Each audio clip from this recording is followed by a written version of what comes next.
Tenant in San Diego scammed his way into 2 years of free rent, and then the landlord paid him $10,000 to leave.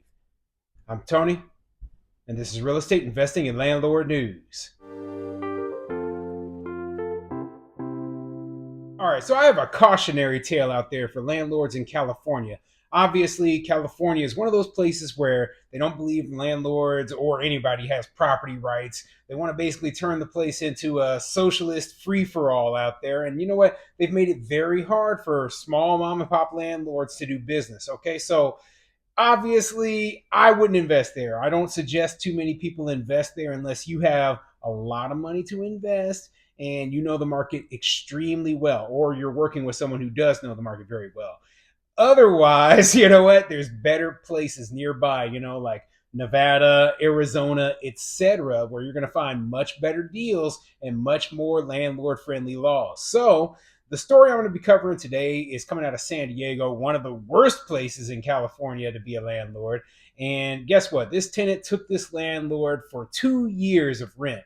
And rather than going through the whole eviction process and all that nonsense, landlord was able to pay this tenant 10 grand and get them the heck out of there. Now, obviously, that isn't an ideal situation, but sometimes it's better just to say, hey, we're going to cut our losses right here. We're going to get this tenant up out of there, and we're going to be able to finally, either redevelop the property or sell it or whatever the plan the landlord had for it. So before I get into the article, go ahead, hit the like and subscribe button, maybe leave a comment down below and let me know what you would do, okay? If you were in a situation where you had a tenant inside one of your units who refused to leave, would you consider offering them cash for keys? Basically paying them to leave rather than filing eviction, okay? Now, obviously, this is very dependent upon the locality where you live. So in a place like California where evictions are very difficult, landlords are finding that it's oftentimes much less expensive to just pay the tenant to go. Now, in a place like Nebraska, where evictions are quick and easy and not as expensive, sometimes it is much cheaper to, just say, hey, we're going to file eviction against this tenant. Now, if the things changed here around here, maybe I would consider paying cash for keys. Or I will say that things I have done before is rather than going through the eviction process, which is still quite costly, even in places like, Missouri and Nebraska where I invest, well, I will just say, hey, if you leave the property, get all your stuff out of there, I will not come after you after the rent that you owe me. Right. And tenants have agreed to that before. Okay. So I did end up taking a loss, but I did not write a check to the tenant. And that's a good thing in my opinion. So anyway, let's get into this article. This article is coming from NBCSanDiego.com and it says evictions. Chula Vista tenant manages to stay almost 2 years in his home after eviction order. So I'm sure that you know that this article is written from the tenant's perspective. Oh, the poor, helpless tenant who, the landlord was harassing them. And they're like, well, if everything was so bad, why exactly were you staying there? If things were off, you were staying there because you were getting free rent, okay? And the landlord, you know what, they screwed up, and I'll point out to the point where the landlord screwed up in this article. But let's get into it. For almost 2 years, Luis Castro fought not one, but five eviction notices. He now continues in his home of 14 years, an example of the importance of knowing your rights as a tenant. These companies count on one's ignorance, one's shyness and meekness not to fight, Castro said. He said he did fight. Since the first eviction notice he received on May 16, 2021, when Telemundo 20 interviewed him about his struggle. And 21 months later, on the same couch, he talked about the same struggle that is now a victory.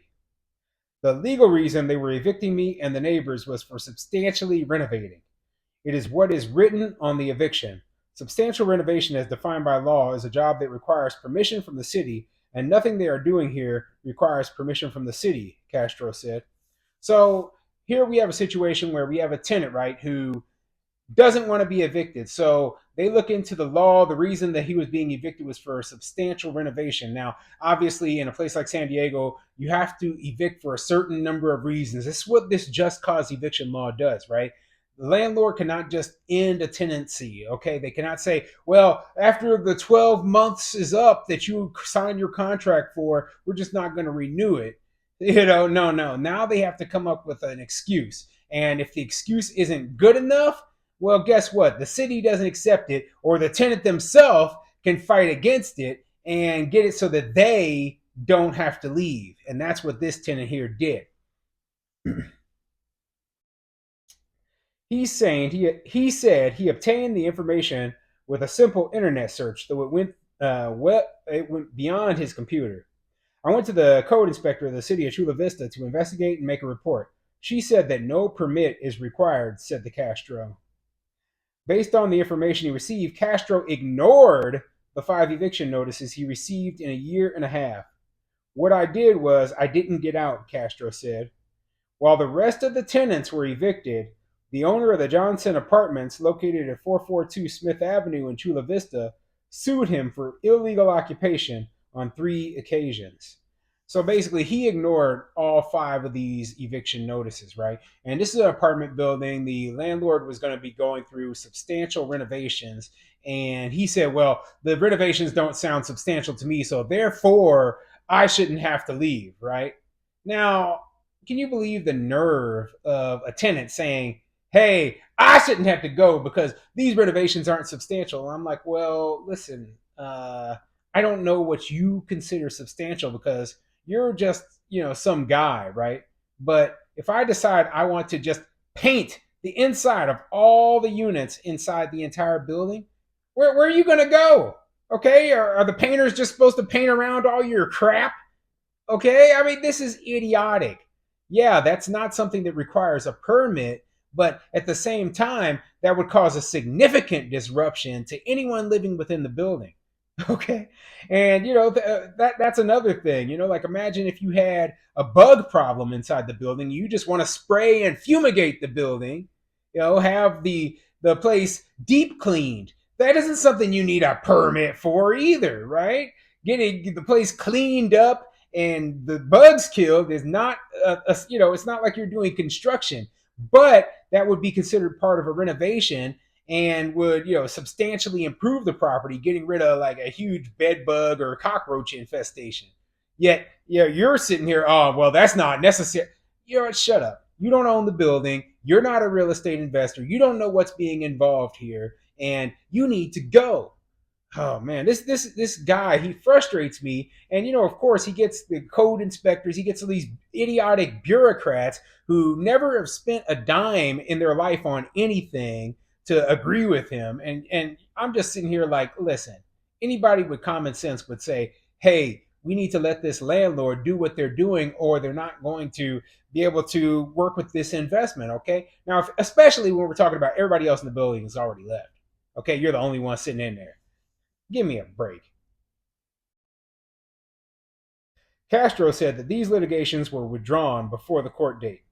I didn't spend a single penny on a lawyer. There are many resources that the city provide, as well as legal aid. They help people for free, he said. So there we go. Then there's another topic that I like to talk about, right? When you say you're going to give these free lawyers to tenants, guess what happens? This crap, okay? This guy ties up a building for 2 years, refusing to pay rent, refusing all evictions, refusing to leave, and he's getting free legal help from the city. Meanwhile, these real estate investors, these landlords, are losing tens of thousands, if not millions of dollars sitting on this place. Okay. So this is why I say, hey, this should be a even playing field, even though the landlords didn't do everything quite right. And I'm going to point that out here in just a moment, right? This is still wrong. It seems like someone who knows the laws and knows how to push the landlord, because a lot of tenants don't get the opportunity to do that. And he did the right thing, explained Gilbert Vera, an attorney with the Legal Aid Society. What earned Castro was 21 months of having a roof over his head and not paying rent, since the owner did not want to receive it. We reached an agreement, and they are giving me the equivalent of $30,000, $10,000 in cash, and $20,000 of what I owed in rent, he said. Telemundo contacted the lawyers of the owners of the apartments, but they said they do not want to comment on the case. Meanwhile, Castro, who is preparing to move, wants other tenants in a similar situation to fight for their rights. So, yeah, basically, he got $10,000 paid.